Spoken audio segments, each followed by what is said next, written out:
자, 오늘 함께 은혜 받을 말씀은 디모데후서 4장 2절의 말씀 한 구절입니다. 신약성경 346쪽이네요.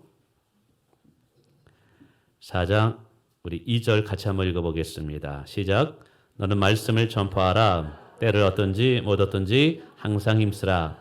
범사에 오래 참음과 가르침으로 경책하며 경계하며 권하라. 아멘.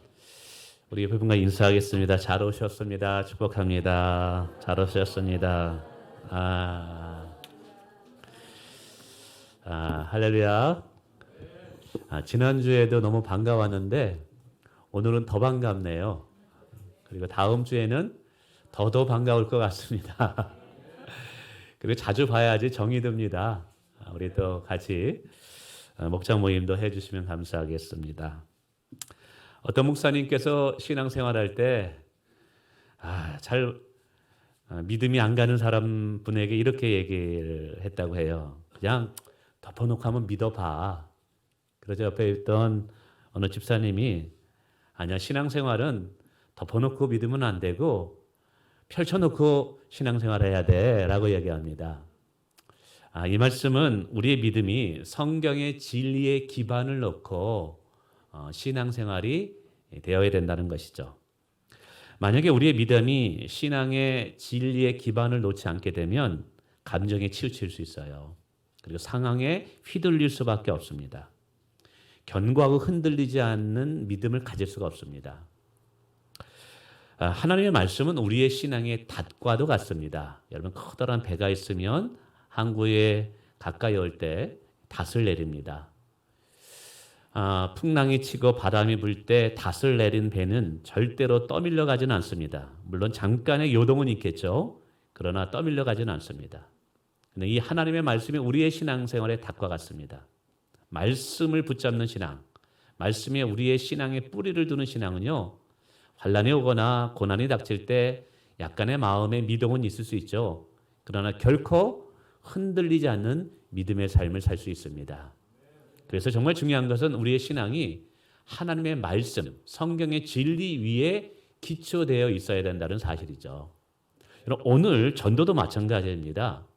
오늘 말씀은 바울 사도라는 사람이 그의 사랑하는 제자에게 순교를 앞두고 당부한 권면의 말씀이에요. 너는 때를 얻든지 못 얻든지 예수의 생명, 예수의 복음을 전하는 자가 되라. 이 때를 얻든지 못 얻든지라는 것은 전도할 상황이 되든지 전도할 상황이 안 되든지 내가 힘들고 어렵든지 그것과 상관없이 예수의 진리, 예수의 복음, 예수의 생명, 예수의 구원을 전하는 자가 돼야 된다라는 것이죠. 그래서 초대교회는요, 박해와 정말 고난을 받는 삶의 현장에서도 예수의 생명과 예수의 구원을 전하는 것을 멈추지 않았습니다. 우리 교회, 우리나라의 또 신앙의 선조들, 일제시대 때 믿는다는 이유만으로 일본 순사에게 잡혀서 감옥에서 살아가게 되죠. 그런데 그들은 생명의 위협 앞에서도 절대로 신앙을 부인하지 않고 예수의 생명과 예수의 복음을 전했다는 것이죠. 우리가 성지순례에서도 여러분 6.25 전쟁 때 많은 사람이 믿음을 지킨다는 이유만으로, 교회 다닌다는 이유만으로 죽임을 당했습니다. 공산당에 의해서요. 그들은 순교 현장에서도 그들은 타협하지 않았어요. 그들은 여전히 자신들을 죽이는 자를 향해서 예수만이 구원이다, 예수만이 생명이다, 예수만이 천국이다라는 것을 전했다라는 사실입니다. 여러분, 왜 오늘 바울 사도는 때를 얻든지 못 얻든지 항상 예수의 생명과 복음을 전하라고 얘기했을까요? 오늘 이 이유를 잠시 한번 생각해 보길 원합니다. 성경을 통해서 우리가 생각해 보길 원하는데 왜 이것이 중요하냐면, 여러분, 교회 존재의 목적 중에 가장 중요한 것이 여러분 복음을 전하는 것인 줄 믿습니다. 선교를 감당해내는 것인 줄을 믿습니다. 그래서 우리는 수시로 이 이야기를 들어야 돼요. 우리의 정체성, 우리의 사명, 교회의 존재 이유, 목적, 여러분 이것을 계속해서 들으면서 정말 우리 마음에 새겨야 됩니다. 그래서 우리도 때를 얻든지 못 얻든지 예수의 생명을 전하는 담대한 자가 되어야 될 줄 믿습니다. 그러면 왜 때를 얻든지 못 얻든지 복음을 전하라고 얘기했을까요? 몇 가지 이유를 살펴보면 첫 번째로는 여러분, 죄인이 용서함을 받고 구원을 얻는 방법은 예수 외에는 다른 길이 없기 때문에 그래요. 예수 외에는 우리의 죄 씻음을 받는 방법이 없기 때문에 그래요. 예수 외에는 우리가 천국에 들어갈 수 있는 방법이 없기 때문에 그래요. 사도행전 4장 12절에 베드로는 이런 말씀을 했습니다. 다른 이로서는 구원을 받을 수 없나니, 즉 예수 외에 다른 이름으로는 구원을 받을 수 없나니 천하 사람 중에 하나님께서 구원받을 만한 다른 이름을 우리에게 주신 일이 없다는 거예요. 예수 그리스도를 통해서만이 죄사함을 받을 수 있고, 예수 그리스도를 통해서만이 우리가 여러분 영원한 생명을 얻을 수 있고, 예수 그리스도를 통해서만이 천국에 들어갈 수 있다는 것이죠. 여러분, 이것은 타협할 수 없는 진리임을 믿습니다. 만약에 예수님을 통하지 않고 다양한 방법으로 구원을 얻을 수 있다면 우리는 굳이 전도할 필요가 없습니다. 우리가 선교를 할 필요도 없습니다. 왜 우리가 많은 물질을 들여서 선교사님들을 후원하며 선교합니까? 때를 얻든지 못 얻든지 왜 복음을 전합니까? 성경이 진리로 말하고 있거든요. 예수 외에는 다른 구원자가 없기 때문이다. 어떤 분은 이렇게 얘기해요. 목사님, 서울 갈 때, 시골 양반이 서울 갈 때 버스를 타고 가도 되고, KTX를 타고 가도 되고, 정 힘들면 자전거를 타고 가고, 정 힘들면 걸어서라도 서울 갈 수 있지 않습니까? 마찬가지로 천국 가는 길이 다양한 방법이 있지. 왜 꼭 굳이 교회에서는 독선적으로 왜 예수님만이 구원을 얻는 길이라고 얘기합니까? 라고 질문할 수도 있어요. 근데 여러분, 서울에 가는 것과 천국 가는 것은 전혀 다른 일이라는 거예요. 왜 예수 그리스도만이 우리의 유일한 구원자가 될 수 있느냐? 여러분, 이것은 인간이 누구인가를 정확히 알고, 또 예수님이 누구인가, 예수님이 우리를 위해서 무슨 일을 행했는가를 정확히 깨닫게 되면 예수님만이 우리의 유일한 구원자가 될 수밖에 없음을 깨닫게 됩니다. 여러분, 인간은 죄로 인해서 영원한 심판을 받을 수밖에 없죠. 죄의 싹은 사망이라고 했습니다. 근데 문제는 인간이 죄인이기 때문에 어느 누구도 인간의 죄를 해결할 수가 없어요. 그래서 하나님께서 이 땅에 오신 거예요. 우리의 죄를 짊어지기 위해서. 그래서 여러분, 갈라디아서 3장 13절에 보면 예수님께서 십자가에 못 박혀 죽으신 이유는 율법의 저주에서 우리를 속량하기 위함이라는 것이죠. 여러분, 예수님이 십자가에 죽으신 이유는 바로 저와 여러분의 죄를 씻게 하기 위함인 거예요. 그분이 십자가에 죽으심으로 우리의 죄값을 대신 치르시기 위함인 것이죠. 그런데 성경에 보면 예수님을 누구라고 얘기하냐면 참 사람이라고 얘기해요. 근데 참 사람이라고 이야기하는 그 성경이 예수님을 향해서 참 하나님이라고 이야기합니다. 참 신기하죠? 예수님을 향해서 참 사람이다, 참 하나님이다. 근데 이것이 참 중요한 이유는 예수님이 우리 인간을 구원할 수 있는 자격이 되기 때문에 그런 거예요. 여러분, 인간은 죄로 말미암아 멸망을 받을 수밖에 없죠. 그러면 인간이 죄를 지었다면 누가 그 죄에 대한 심판을 대신 받아야 되는 거예요? 여러분, 천사도 인간의 죄를 대신 짊어질 수 없어요. 인간이 지은 죄는 인간이 감당해내는 거예요.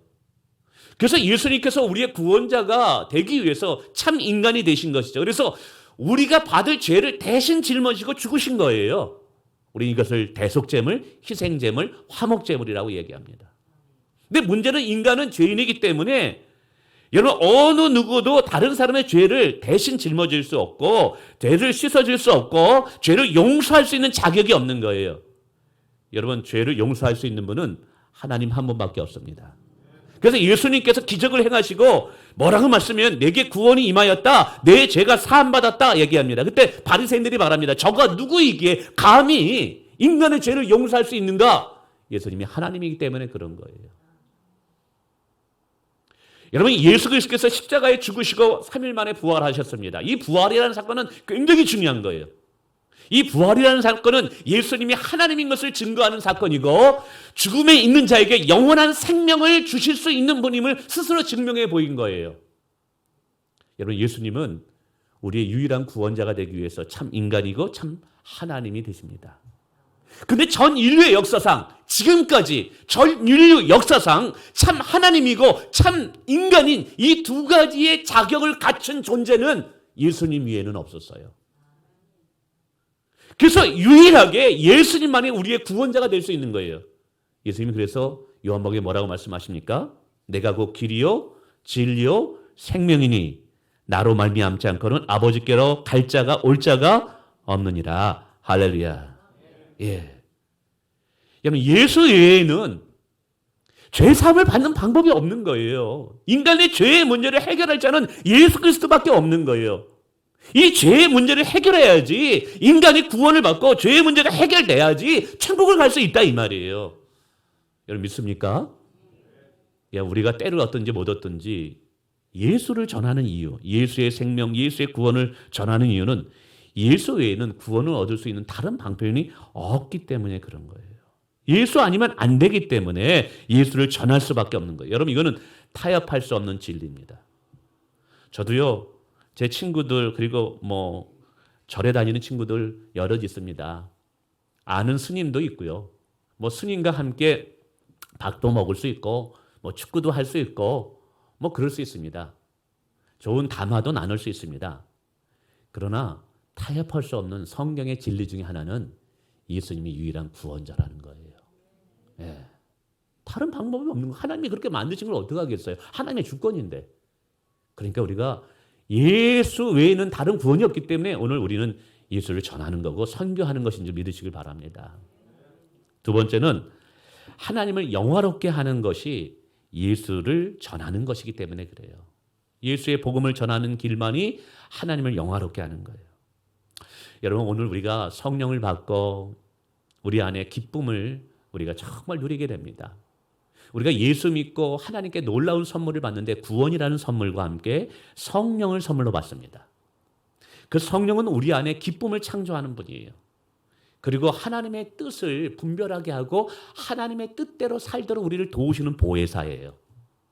그런데 그 성령님이 오시면 우리 가운데 마음에 꿈이 생깁니다. 비전이 생깁니다. 삶의 목적이 생깁니다. 근데 그 꿈과 비전과 삶의 목적은 어디에 포커스를 맞춰주게 되냐면 하나님을 기쁘시게 하고 하나님을 즐거워하고 하나님을 사랑하고 하나님을 영화롭게 하는 것에 우리의 삶의 포커스가 맞춰지게 됩니다. 아마 여기 성령 받으신 분들은 그걸 알 거예요. 왜 교회 나와죠? 왜 봉사하죠? 하나님을 기쁘시게 하고 싶었어요. 하나님을 기쁘시게 하기 때문에 내 안에 죄를 미워하는 거예요. 하나님을 기쁘시게 하고 싶어서 나 술 끊는 거예요. 도박 끊는 거예요. 하나님을 기쁘시게 하고 싶어서.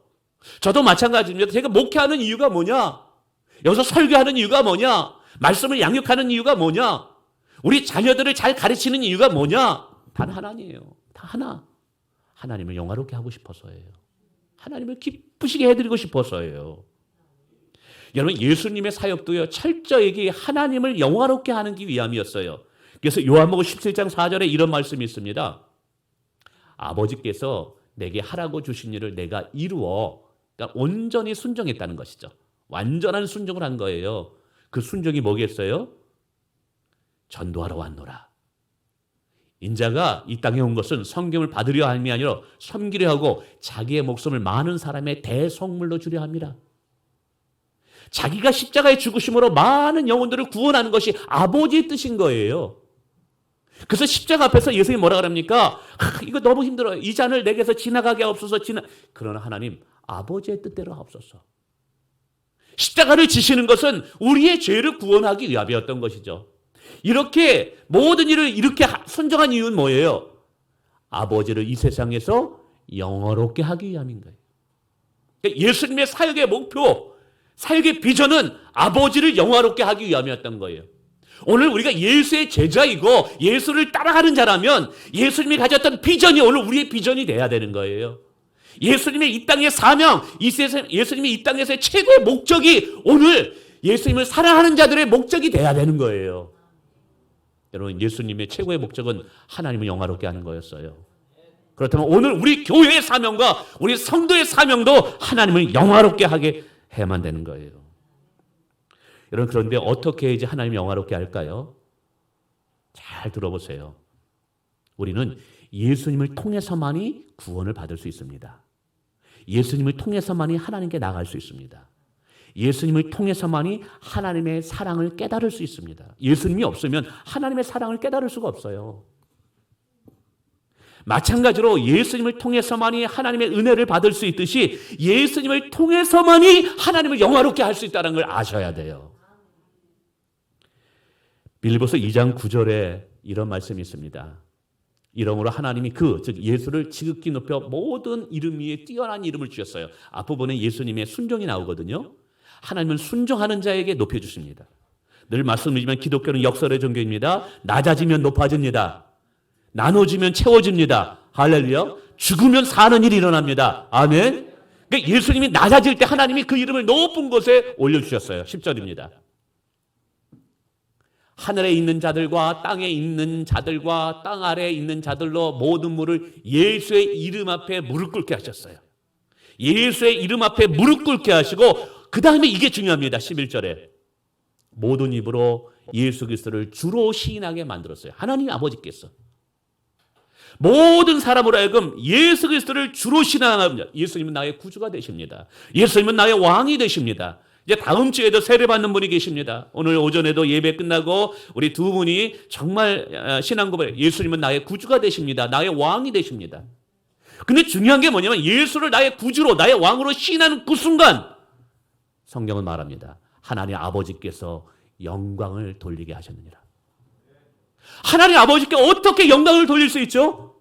예수를 주로 시인하는 그 현장이 하나님을 영화롭게 하는 시간, 장소라는 거예요. 아까 말씀드렸습니다. 우리는 예수를 통해서 하나님의 은혜를 깨달아요. 예수님을 통해서만이 하나님의 사랑을 체험할 수 있어요. 예수님을 통해서만이 하나님을 아는 지식에서 자라갈 수 있어요.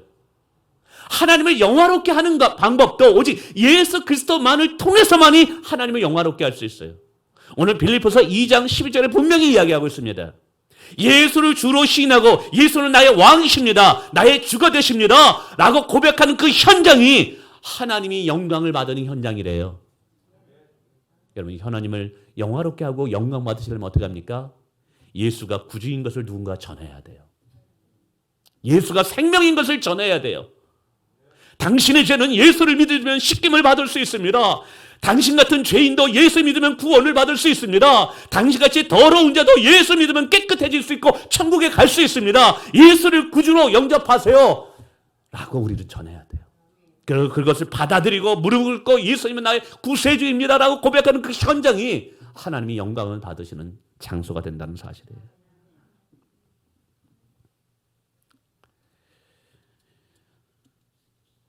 우리가 왜 전도해야 됩니까? 하나님을 영화롭게 하고 싶어서 그런 거예요. 참 목회하면서 너무 감사한 것 중에 참 바로 예수 그리스도를 받아들이는 사람들을 볼 때, 얼마 전에도 정말 우리 권사님이 요양복지사인데 요양복지사에 이걸 가지고 할머니들만 섬기는 것이 아니라 가는 곳에 예수 안 믿으면 복음을 전하고 예수님을 이야기하고 그리고 목사님을 초청하는 목사님 세례 베풀어 주세요. 예수 믿기로 작정했어요. 얼마나 참 귀한지 몰라요. 자기의 직업을 가지고 복음을 전한다는 게 얼마나 감사합니까? 오늘도 일부 예배 때 오신 분인데 정말 이분이 벼랑간 쓰러지셔가지고 못 일어났어요. 우리 신영희 집사님 어떻게 보면 형부가 되는 분인데 목사님 신방해 주세요. 그러니까 못 일어나는 거예요. 대변 소변 다 하고 이러다가 이제 죽겠다. 제가 선포했어요. 아닙니다. 이갑상 성도님 일어나십니다. 하나님께서 일으켜 주실 것입니다. 오히려 이 질병 때문에 교회에 나오게 되고 예수를 믿게 될 것입니다. 그래서 저랑 손가락 걸고 약속했어요.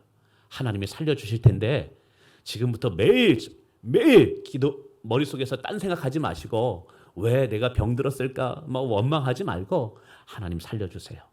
하나님 나를 고쳐주세요. 그리고 반드시 교회에 나오게 될 것입니다. 선포를 했어요. 그런데 정말 나왔어요. 그리고 예수님을 믿겠대요. 주일마다 나오겠대요. 우상을 버리겠대요. 점치는 거 막 그런 거 다 버리고 하나님만을 섬기겠대요. 이제 얼마나 기뻤는지, 얼마나 감사한지. 바로 예수 그리스도를 믿는 믿음의 현장, 구세주로 고백하는 현장이 하나님의 영광을 받는 거예요.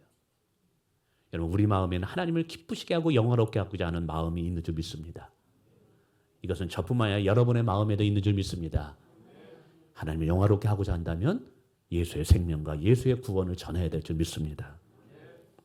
내 이웃을 사랑하는 최고의 방법이 예수의 생명을 전하는 것이기 때문에 그래요. 세 번째는, 여러분, 이웃을 사랑하는 것, 맛있는 것을 줄 수도 있고 필요를 채워줄 수도 있죠. 그러나 여러분, 내세가 있는 걸 아는 우리, 천국과 지옥이 있는 걸 아는 우리들이 우리 이웃을 사랑하고 이웃에게 줄 수 있는 최고의 선물이 뭘까요? 하나님이 우리에게 최고의 선물 예수를 주었듯이 우리도 우리 이웃에게 줄 수 있는 최고의 선물은 예수 그리스도임을 믿으시길 바랍니다. 며칠 전에 모 TV를 통해서 유명한 한국의 종교 철학자와 유명한 스님과 두 분이 대화를 나누는 것을 쭉 들었어요. 이 종교 철학자는 많은 기독교 책도 썼습니다. 베스트셀러 작가이기도 하고요.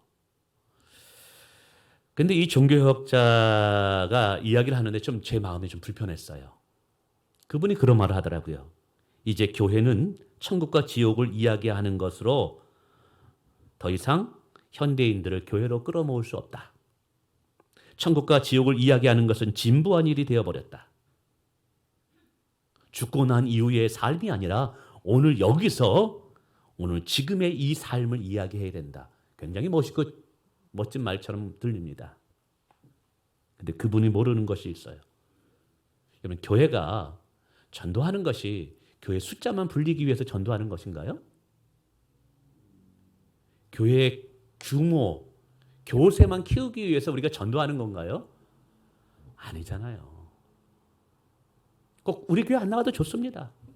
중요한 거는 예수를 믿는 것이 중요한 거예요. 할렐루야. 우리는 내세가 있는 걸 알아요. 인생은 죽음으로 끝나는 게 아니잖아요. 우리가 성경을 믿고 하나님이 살아계시다는 걸 믿는다면 성경이 약속하고 성경이 이야기하는 진리 중에 하나가 여러분, 죽음 이후에 천국과 지옥이 있다라는 거예요.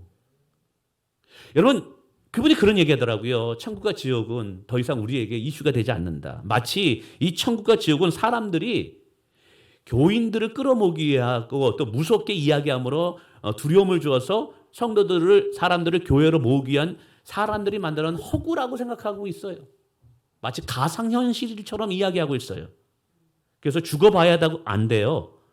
근데 성경을 얼마나 많이 읽었는지 몰라요. 예수님에 관한 책을 얼마나 많이 썼는지 몰라요.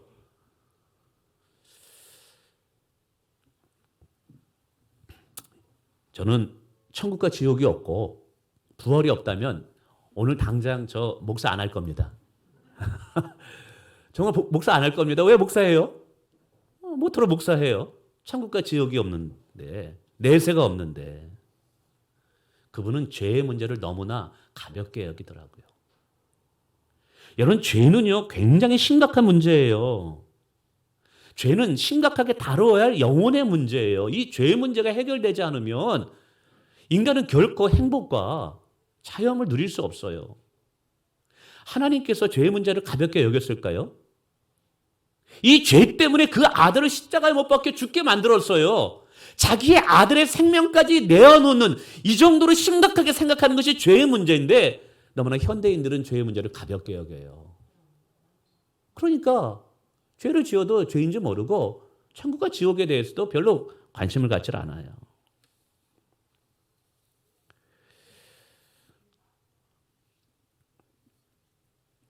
어느 청년을 통해서 그런 얘기를 들었어요. 어느 중학생의 고민이래요. 어차피 인간은 죽을 것인데 오늘 죽으나 내일 죽으나 30년 뒤에 죽으나 다 똑같은 건 아닌가? 그러니까 어차피 죽을 인생 오늘 자살한들 무슨 상관이 있겠어? 지금이야 사람들이 다 기억하고 내 이름도 기억하고 좋은 축도 기억하지만 세월호 잊어버리듯이 나에 관한 것도 다 한 3, 40년 지나면 다 잊어버리게 될 텐데 어차피 잊어버릴 건 사라질 기억인데 오늘 내가 자살한다 할지라도 무슨 대수겠어? 그분이 그렇게 얘기하죠. 그 철학자가. 기독교에서 말하는 천국과 지옥은 내세의 일이기 때문에 그건 중요하지 않다. 중요한 것은 오늘 여기서 삶이 중요하다. 굉장히 멋진 말 같죠. 굉장히 맞는 말 같아요. 근데 하나는 알지만 둘은 모르는 거예요. 한번 생각해 보세요. 천국과 지옥이 없다. 하나님이 계시지 않는다. 부활이 없다. 하나님 앞에 내 삶이 평가될 날이 없다. 그러면 아까도 얘기했지만 이 중학생처럼 염세주의 오늘 죽어도 뭐 상관없어요. 저 목사 안 합니다. 모토로 이거 해요. 근데 오늘 내가 경건한 삶을 살고 내가 깨어있는 삶을 살고 내가 용서하는 삶고 서로 사랑하는 삶을 사는 이유가 뭔지 아세요?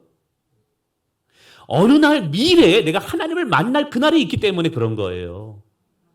나의 삶이 하나님 앞에 평가받을 날이 있고 나의 수고가 하나님 앞에 인정받을 그 날이 있기 때문에 오늘 내가 깨어있고 오늘 충실하게 삶을 살아가는 거예요. 여러분 오늘 하루의 삶과 미래의 삶은 단절된 게 아니에요. 여러분 시간은 연속성입니다. 다 연결되어 있어요. 오늘 믿는 자들이 왜 깨어있는 삶을 삽니까? 왜 거룩한 삶을 삽니까? 미래에 하나님을 만난 그날이 있기 때문에 오늘 이 시점, 오늘 현재 삶이 의미가 있는 줄 믿으시길 바랍니다. 근데 그걸 모르는 거예요. 여러분 인간이 천국과 지옥이 있다라는 걸 인정하지 않게 되면, 믿지 않게 되면 막가파가 됩니다. 어차피 죽을 인생이니까요. 여러분 성경의 진리대로 천국과 지옥이 있습니다. 이게요. 그래서 이것을 알기 때문에 우리는 내 이웃, 특별히 믿지 않고 아직도 천국과 지옥이 있는지도 모르고 살아가는 그 많은 사람들에게 복음을 전하는 것이 우리의 사명이고 그것이 그들을 사랑하는 방법이에요. 우리 아버님이 살아생전에 제가 예수님을 믿고 제가 은혜를 받고 정말 성령을 체험한 다음에 천국과 지옥이 있다는 것을 깨닫고 믿어지게 됐어요. 참 놀라운 것은 하나님의 말씀이 다 믿어지는 거예요. 이게 성령께서 주시는 선물이거든요. 할렐루야. 하나님께서 내게 복 주신다는 게 믿어지고요. 그 믿음대로 살았더니 하나님께서 복을 주셨고요. 또 천국과 지옥이 있다는 것도 다 믿어지게 되는 거예요. 근데 가만히 생각해 보니까 우리 아버님은 아직 안 믿는 거예요. 생각해 보세요. 전도하지 않는다. 그러면 왠지 둘 중에 하나인 것 같아요. 하나는 천국과 지옥이 있다는 걸 안 믿든지 아니면 그분을 사랑하지 않든지 둘 중에 하나니까 이게 전도를 안 하는 거죠. 애가 타는 거예요. 아버님은 암에 걸렸는데 이러다 죽으면 어떡해 이거. 그래서 계속 아버님 붙잡고 예수가 생명이고 예수님이 구원이고 예수님 믿어야지 죄사함을 받을 수 있습니다.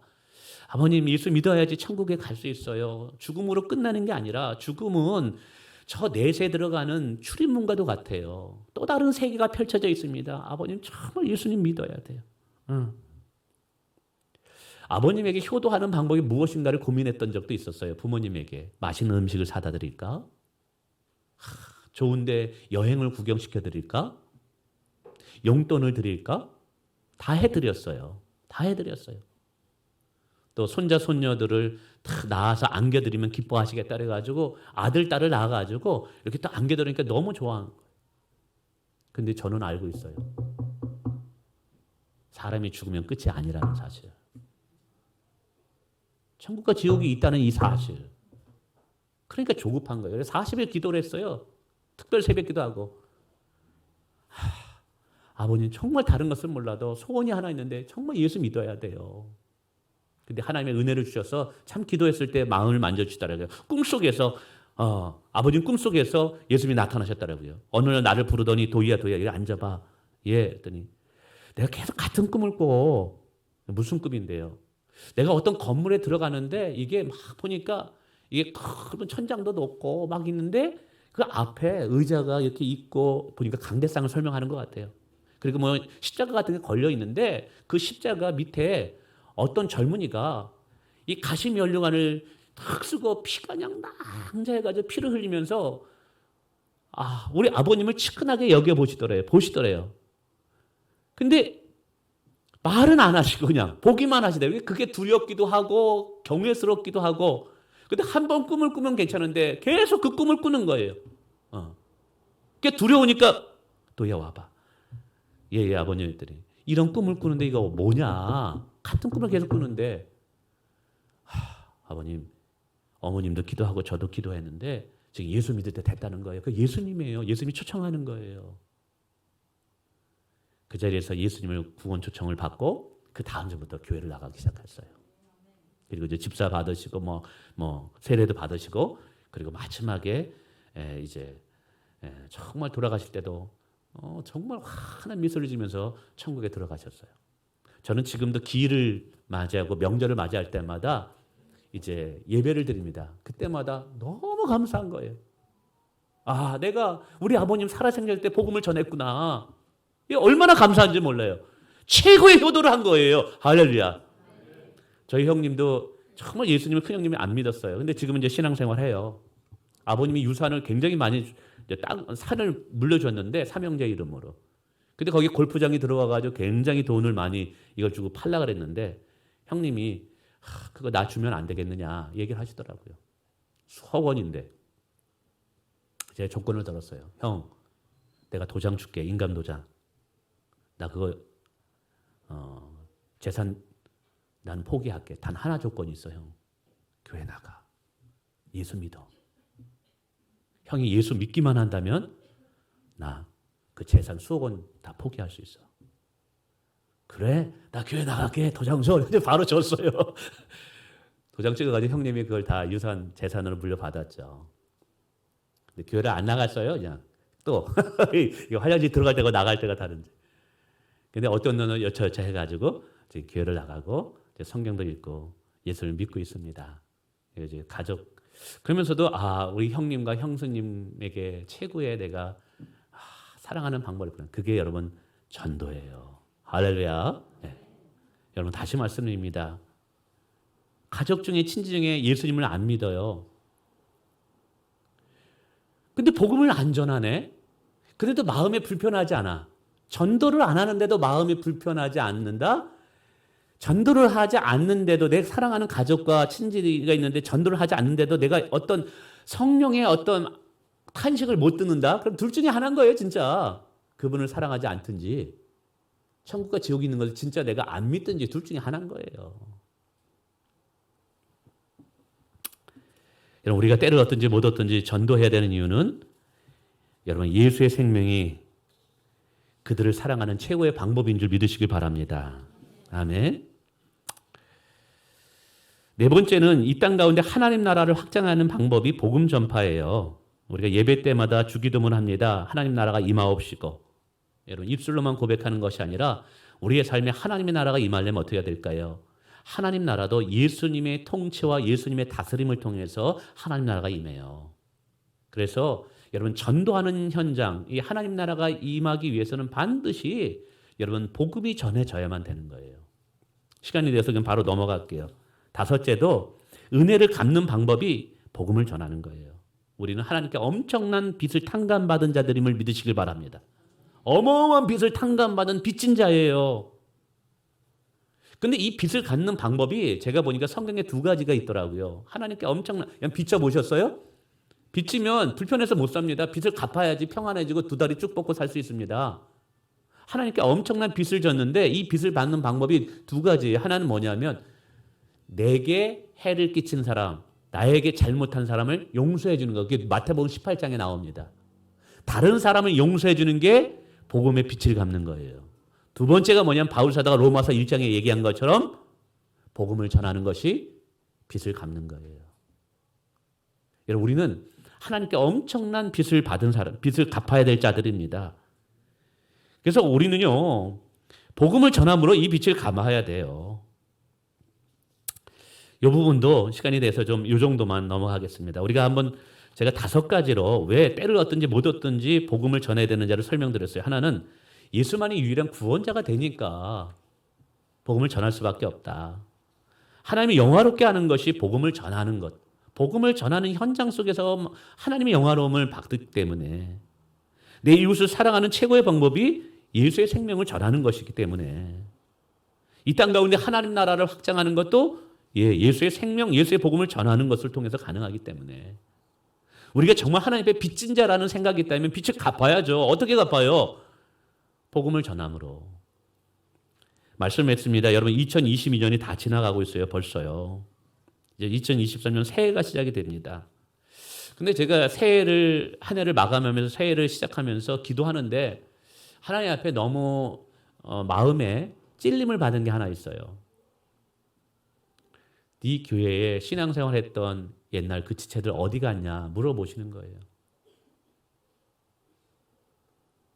우리 교회에 또 나에게 믿고 맡겨주는 양떼들 어디 갔냐라는 거예요. 아, 참 마음이 하나님 앞에 굉장히 죄송스러웠어요.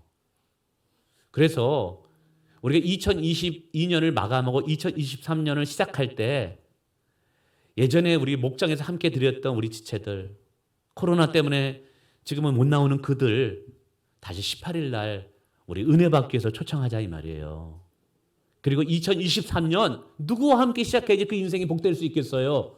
하나님과 함께 할 때 인생이 복이 있는 줄 믿습니다. 그래서 그분들 다 초청해서 우리 2023년 하나님과 함께 한 해를 또 시작하자는 거예요. 또 25일 날은 주일학교와 함께 연합 예배 드리면서 우리 선생님들에게 부탁을 했어요. 그때 결석한 학생들 다 한번 초대해가지고 다시 불러 모으자. 그래서 한 해를 마감할 때 무엇으로 마감할까? 한 해를 마감할 때 여러분 정산을 잘해야 돼요. 한 해를 마감할 때 한 해를 결론을 지어야 돼요. 그게 뭘까? 하나님을 가장 기쁘시게 하면서 한 해를 마감하는 게 바로 잃어버렸던 영혼들을 우리가 다시 찾아서 그들과 함께 어깨 동무하고 손을 잡고 새해를 맞이하는 것이 하나님을 가장 기쁘시게 하는 것 같다. 할렐루야. 그래서 여러분 우리 목자분들과 아니라 우리 모든 성도분들 우리 18일 날 우리 참 은혜로운 간증제예요. 이 환경의 사모님은요. 전 세계적으로 1년에도 지구를 두세 바퀴 돌면서 간증하시는 분이에요.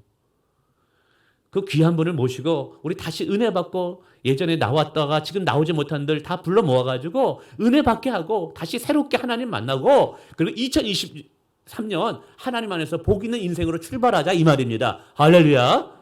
우리 일에 함께 수고해 주시기를 주님의 이름으로 축원을 드리겠습니다.